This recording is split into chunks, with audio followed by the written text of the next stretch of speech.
Anita Thornberry, firstly, tell us a little bit about the Prosperity Network and how it has come about.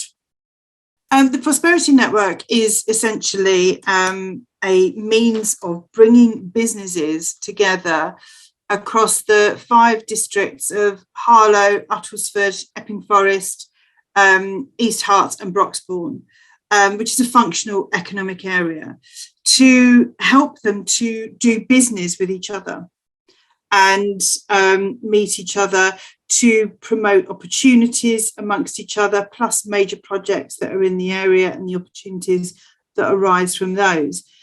And the Prosperity Network is a legacy project, was born out of the Opportunity Harlow project, which we ran last year until the end of October. And although the nucleus of that project was Harlow, we found that quite a few businesses were asking to join from the surrounding area. And it soon became apparent to us that actually this is a functional economic area. And in talking to local authorities, particularly like Epping Forest, around the digital innovation zone and those sorts of projects going on, bringing all of those businesses together and helping them to do business with each other, to help the resilience of the economy in the area, to help them with issues like skills and workforce development, and to raise awareness of really interesting, significant, and potentially really important initiatives like the Digital Innovation Zone amongst businesses, and reminding businesses in the area that actually they exist in a really exciting part of the world for innovation and all sorts of interesting stuff like that, and that they can participate in.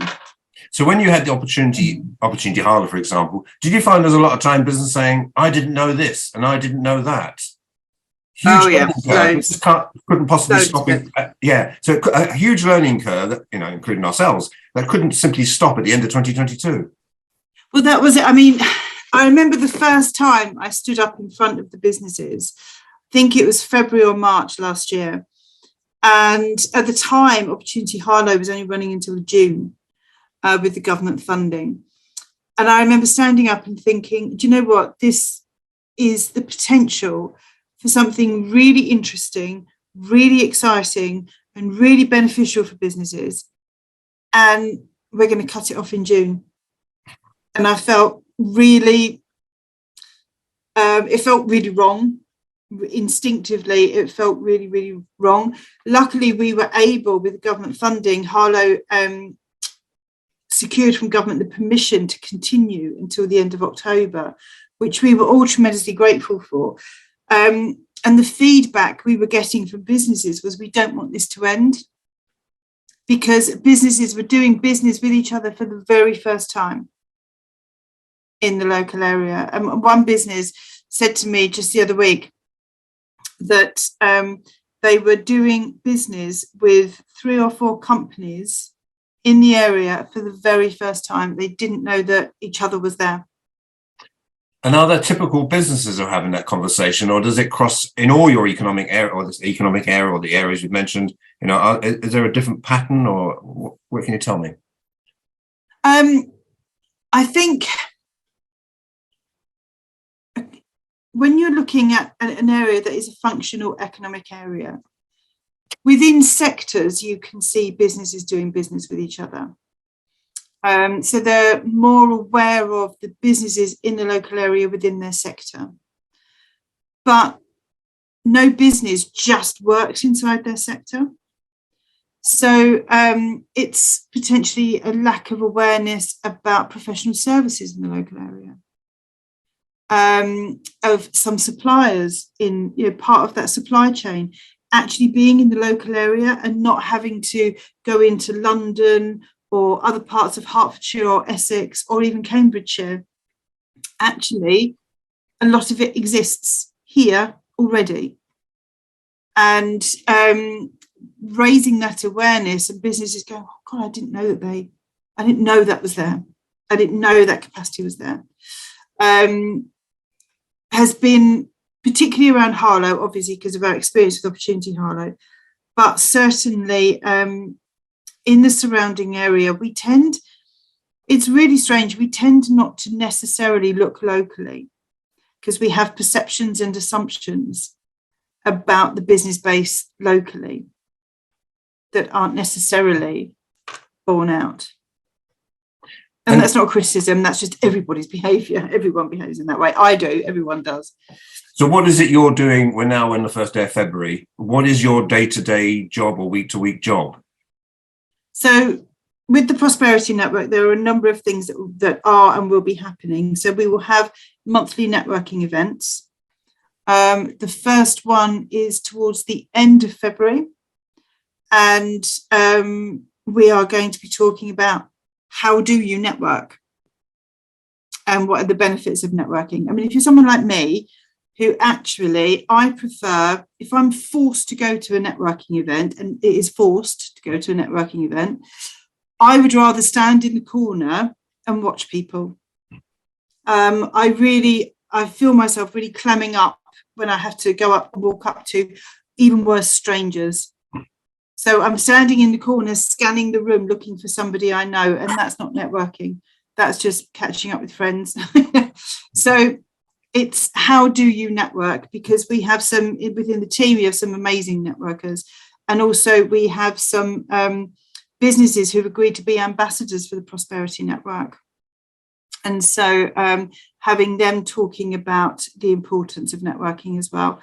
But we will have monthly networking events across the geography, so around the geography, with particular topics and areas of interest. We are also going to be hosting bigger events, so like a skills and workforce development event, which will be quite big and be focused on digital skills, hoping to do that in April, I want to say. We're going to repeat the Food and Drink Festival that we did last year. We're going to repeat the Business Expo, and we want to do a Business Awards as well in the area. So again, it just helps to raise awareness of who's in the area and what are they doing. We also, I have a fantastic team of business relationship people. And everyone met Patrick or Robert, but I have two others doing the same job, and they're both brilliant. Fred and Sean, and they will be working in the background, making the links between businesses, because they will be having regular conversations with businesses in the area. And it's easy for us to then think, oh, actually, I was having a chat with somebody the other week who's doing this, and we can put them together and knit it together by making the links across the businesses and saying, actually, you're looking for that. We know exactly somebody who does that in, say, Broxbourne, and making the connection. So you'll connect with each other at networking events, you'll connect with each other at the bigger events, but you will also have people working in the background to link you up as well. And we are still in contact with major projects like Harlow and Gilston. We're in contact with the people doing the new studios. We're in contact with the local authorities. So we want to be bringing those major opportunities to the local economy as well, and ensuring that, you know, they get kind of first dibs on contracts and that sort of thing as far as possible. So it really is about helping businesses help each other, help businesses link into something bigger, and also to recognise that there is innovation, a lot of innovation happening in the area. There are, we know there are skills challenges, so how do we overcome them? And really bigging up the food and drink in the local area, which is amazing. You're not political, but a lot of the No, you're not political. A lot of the MPs, because I can only speak really on, say, Robert Halfon, and he seems to be quite wired in. So we're not talking politics, but he seems to wired into businesses. So whether it was Rollins, I was there for an interview with Rollins, a company that was, depends on important from America. So when there were certain November statements and the dollar goes down, etc. But ignoring that, are you able to feed off that many of the connections, say, politicians or councils which are run by politicians, the connections they have with businesses? Absolutely. I mean, Robert Halfon was a huge supporter of Opportunity Harlow. So obviously it was Harlow District Council. And so it is actually supporting their economic development work, the 5 councils. It's helping them with their own economic development work as well, not treading on their toes, not getting in their way, but supporting in that real supply chain initiative, so they can get on and carry on and do the work that they need to be doing. But yeah, making the connections with the local authorities as well, because they are procurers of businesses. They have connections with businesses. And so it's making it all knitted up and knitted together. Really. Do you also have to keep your language positive? Because people can talk about cost of living crisis, but some people might say, you know, it's some small businesses have just paid their taxes and, you know, they're looking at, you know, chasing invoices and all that. But, you know, are you having to make sure your language is positive, that it's the opportunities and prosperity? Is that really important? Yeah. Well, yes, we would anyway. I am a great believer that there is money out there to be made, even at the moment. When, just as an example, I read a tweet at the end of last year of somebody complaining that Veuve Clicquot were selling out of stock and Lamborghini was struggling to keep up with demand. Okay, so that's the rich spending. But what happens if they stop spending?